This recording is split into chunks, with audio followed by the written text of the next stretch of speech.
With all the hype around artificial intelligence the last few years, it seems inevitable that we were going to get another movie about robots. Movies around robots, especially becoming self-aware, isn't really a new thing. It's been and has been happening for quite some time. Now, probably the most famous film around sentient robots goes back to 1984 with the launch of the Terminator franchise. Still, we've seen a number of movies since then still tackle this subject in different ways, such as Steven Spielberg's Artificial Intelligence or I, Robot, which starred Will Smith.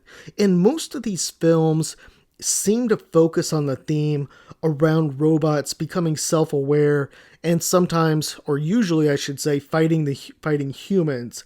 And the 2024 Subservience was really no different though. Now the movie feels like a mixture of Terminator and The Hand That Rocks the Cradle. Still, the movie introduced some things and issues that I don't think other robot movies, for lack of a better term, have tracked. Now, one is around machines taking human jobs and the effect that has on people. And we read about that quite a bit in the news, and there's a lot more that can be said about that as well. Another one is the possibility that humans could eventually begin to rely on robots for much more than just cooking and cleaning. Things like sexual intercourse and other things that really only humans should be doing with other humans is one other matter this movie essentially touched upon. Now, in general, I thought Subservience was an above average science fiction film. The movie stars Megan Fox as Alice, a robot designed to help lead character Nick, whose wife Maggie is in the hospital waiting on a heart transplant. Now, I have to say, surprisingly, Megan Fox I thought did really good in this movie. I'm even going to go so far to say she could have been maybe possibly a good Terminator, or perhaps, still could be one down the road in the next one, or possibly if there's another TV series they make. She's got a very robotic face and definitely plays the robot well. Now, the rest of the cast was okay. I didn't think the lead character, guy character, Nick, was very good, but probably to me, the key scene in this movie is when Nick invites Alice to watch the film Casablanca. Alice doesn't think she needs to watch it, as she has essentially the information about the movie stored on her memory, but Nick insists she wipes it so that Alice can experience the film without knowing anything beforehand. And from here, she appears to be able to bypass a lot of the safeguards put in place. And I'm no artificial intelligence robot specialist by any means, but wouldn't they have tested something like this in one of their controls?